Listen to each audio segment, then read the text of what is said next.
आज के वीडियो में हम बात करेंगे मूविंग एवरेज के बारे में। मूविंग एवरेज क्या होता है, कितने टाइप का होता है। जब भी हम ट्रेडिंग व्यू पर इंडिकेटर सेक्शन में जाकर के मूविंग एवरेज टाइप करते हैं तो हमें कई सारे मूविंग एवरेज देखने को मिलते हैं।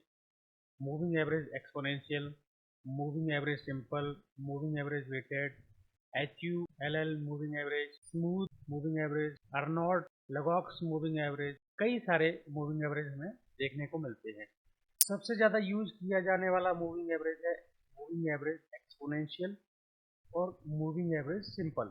सबसे पहले हम मूविंग एवरेज की कंसेप्ट को समझते हैं। मूविंग एवरेज होता क्या है, फिर हम ये देखेंगे कि ये एक्सपोनेंशियल मूविंग एवरेज और ये सिंपल मूविंग एवरेज दोनों अलग अलग कैसे हैं।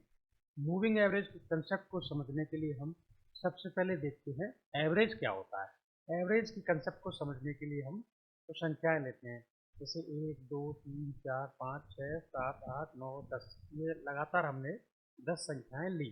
अब अगर मैं इन संख्याओं का एवरेज निकालना चाहूँ तो मैं इन संख्याओं को जोड़ करके और इसमें 10 का डिवाइड कर दूँ तो मुझे एवरेज निकल करके आ जाएगा। तो इनकी टोटल वैल्यू आती है 55। अब ये जो 55 टोटल वैल्यू निकल करके आ रही है वह इन 10 संख्याओं की है। तो अगर मैं इन 10 संख्याओं का एवरेज निकालना चाहूँ तो मुझे 55 को 10 से डिवाइड करना पड़ेगा, जो कि निकल करके आ रहा है 5.5।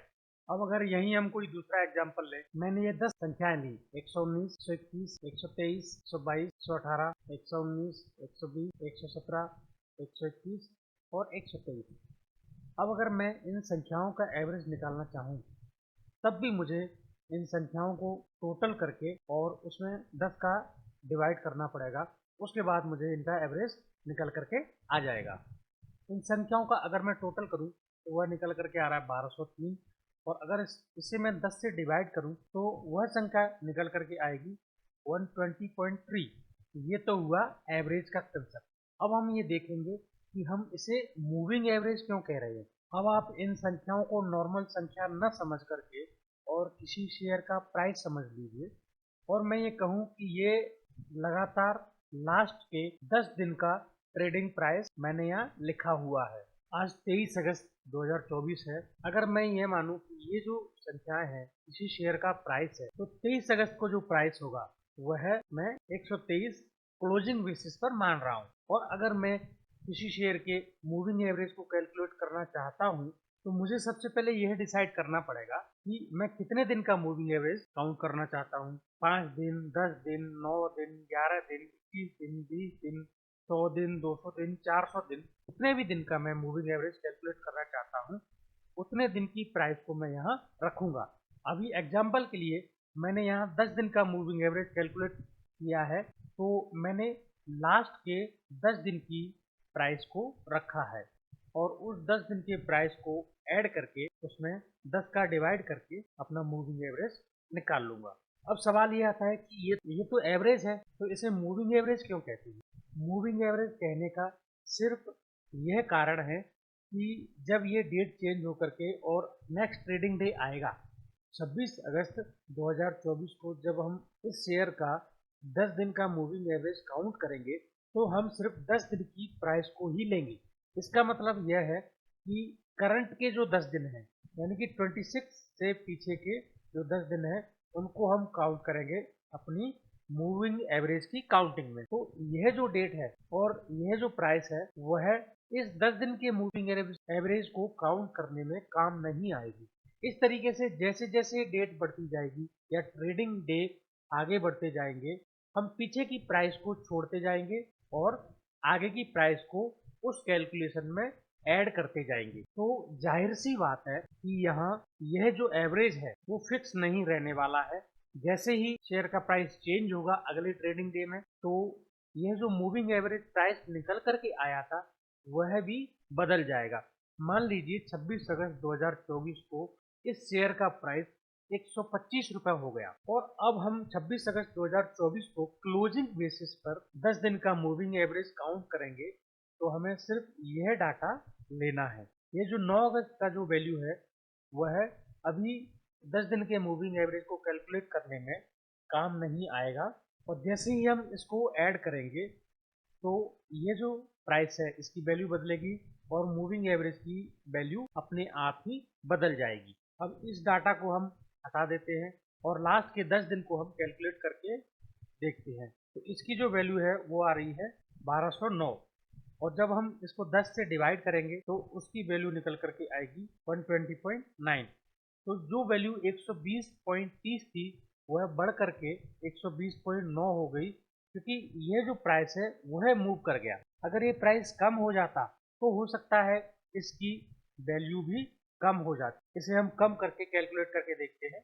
मान लीजिए मैंने इसे 115 कर दिया। 115 करने के बाद ये जो 10 दिन का डाटा है इसकी वैल्यू निकल करके आएगी 1199। जब हम 1199 में 10 का भाग दे करके अपना मूविंग एवरेज निकालेंगे तो उसकी वैल्यू होगी 119.9। यानी कि आगे आने वाला प्राइस जिस तरफ भी मूव करेगा, अगर वो ऊपर बढ़ेगा तो इस एवरेज की प्राइस बढ़ेगी और अगर वो नीचे गिरेगा तो इस एवरेज की प्राइस नीचे गिरेगी। यह मूविंग एवरेज का सिंपल कंसेप्ट है। यह हर मूविंग एवरेज में काम आता है, चाहे वो सिंपल मूविंग एवरेज हो, चाहे वो एक्सपोनेंशियल मूविंग एवरेज हो या दूसरे तरीके के मूविंग एवरेज। जितने भी दिन के मूविंग एवरेज को हम कैलकुलेट करना चाहते हैं उतने दिन की प्राइस को हम ऐड करके और उन दिनों का भाग दे करके मूविंग एवरेज अपना निकाल सकते हैं। सिंपल मूविंग एवरेज जो अभी हम देख रहे हैं उसी फॉर्मूले से निकलता है। उसके बाद जितने भी मूविंग एवरेज हैं वे सब के सब सिंपल मूविंग एवरेज से डिराइव होते हैं, चाहे वो एक्सपोनेंशियल मूविंग एवरेज हो, चाहे वो वॉल्यूम वेटेड मूविंग एवरेज हो या तमाम तरीके के मूविंग एवरेज। बस इनके फॉर्मूले में अंतर आ जाता है। अब हम सिंपल मूविंग एवरेज और एक्सपोनेंशियल मूविंग एवरेज दोनों में बेसिक डिफरेंस देखते हैं। तो जो सिंपल मूविंग एवरेज होता है उसमें हम जो भी प्राइस है उसको बराबर वेटेज देते हैं। बराबर वेटेज देने के बाद हम 10 से डिवाइड करके और अपना मूविंग एवरेज निकालते हैं। जबकि एक्सपोनेंशियल मूविंग एवरेज में हम जो लेटेस्ट प्राइस है इसको ज़्यादा वेटेज देंगे। सिंपल मूविंग एवरेज और एक्सपोनेंशियल मूविंग एवरेज के डिफरेंस को समझने के लिए हम CSV बैंक के लास्ट के 10 दिन के डाटा को डाउनलोड करके देखते हैं। तो ये हमारा लास्ट के 10 दिन का क्लोजिंग प्राइस है। और अगर मैं यहाँ सिंपल मूविंग एवरेज को कैलकुलेट करूँ तो मैं इस 10 दिन की प्राइस को ऐड करके और उसमें 10 का डिवीजन कर दूँ तो मुझे ये 10 दिन का सिंपल मूविंग एवरेज प्राइस निकल करके आ जाएगा। तो चार्ट पर मैंने यहाँ दोनों सिंपल मूविंग एवरेज और एक्सपोनेंशियल मूविंग एवरेज प्लॉट करके रखे हुए हैं। 23 तारीख को जब क्लोजिंग प्राइस के आधार पर हमने लास्ट के 10 दिन का सिंपल मूविंग एवरेज निकाला तो उसकी वैल्यू 324.33 आ रही है। और अभी हमने एक्सेल सीट पर भी यही फॉर्मूले से सेम वैल्यू प्राप्त की थी। लेकिन अब हम यहाँ देखें कि एक्सपोनेंशियल मूविंग एवरेज की वैल्यू यहाँ अलग निकल करके आ रही है और वो वैल्यू निकल करके आ रही है 327.09। यानी कि दोनों वैल्यू में काफ़ी अंतर है। ये अंतर इसलिए है क्योंकि एक्सपोनेंशियल मूविंग एवरेज लास्ट का जो प्राइस है उसको ज़्यादा वेटेज देता है, जबकि सिंपल मूविंग एवरेज पूरे के पूरे 10 दिन को बराबर का वेटेज देता है। यहाँ मैं ये देख पा रहा हूँ कि लास्ट के 3 दिन में प्राइस ने काफ़ी अच्छी बढ़त ली है। तो जब हम एक्सपोनेंशियल मूविंग एवरेज को कैलकुलेट करेंगे तो लास्ट की जो प्राइस है उसको हम ज़्यादा वेटेज देंगे कंपेरेटिवली पहले के प्राइस को। एक्सपोनेंशियल मूविंग एवरेज को कैलकुलेट करने के लिए सबसे पहले हमें सिंपल मूविंग एवरेज को कैलकुलेट करना पड़ेगा। हम सिंपल मूविंग एवरेज की बेसिस पर मल्टीप्लायर कैलकुलेट करेंगे। तो मल्टीप्लायर कैलकुलेट करने के बाद करंट एक्सपोनेंशियल मूविंग एवरेज को कैलकुलेट करेंगे। तो इस मल्टीप्लायर की वजह से ये जो लास्ट का प्राइस है वो कैलकुलेशन में काफ़ी सेंसिटिव होता है। अगर लास्ट में प्राइस ज़्यादा चेंज हुआ है तो एक्सपोनेंशियल मूविंग एवरेज की वैल्यू थोड़ा अलग निकल करके आती है। इसीलिए हम ये मान के चलते हैं कि सिंपल मूविंग एवरेज और एक्सपोनेंशियल मूविंग एवरेज में से एक्सपोनेंशियल मूविंग एवरेज ज़्यादा जल्दी प्राइस के चेंज को दिखाता है। अब कौन सा यूज करना है वह अलग अलग पर्सनैलिटी पे डिपेंड करता है। हमें कौन सा सूट करता है वो हम धीरे धीरे काम करते हुए पता कर सकते हैं कि हमें सिंपल मूविंग एवरेज ज़्यादा सूट करता है या एक्सपोनेंशियल मूविंग एवरेज ज़्यादा सूट करता है। तो ये था मूविंग एवरेज के बारे में सिंपल कंसेप्ट। इससे हम मूविंग एवरेज के बेसिक कंसेप्ट को समझ सकते हैं। अब इससे आगे हम exponential moving average, simple moving average को जब जब यूज करेंगे तो उसके बारे में और डिटेल में बात करते रहेंगे। हम मूविंग एवरेज के बेसिस पर किस तरीके से अपने ट्रेडिंग डिसीजन ले सकते हैं, मूविंग एवरेज के बेसिस पर कौन कौन सी ट्रेडिंग स्ट्रेटजी होती हैं और ये हमारे ट्रेडिंग या इन्वेस्टिंग में किस तरीके से अफेक्ट डालती हैं, इन सब चीज़ों के बारे में हम आगे बात करते रहेंगे।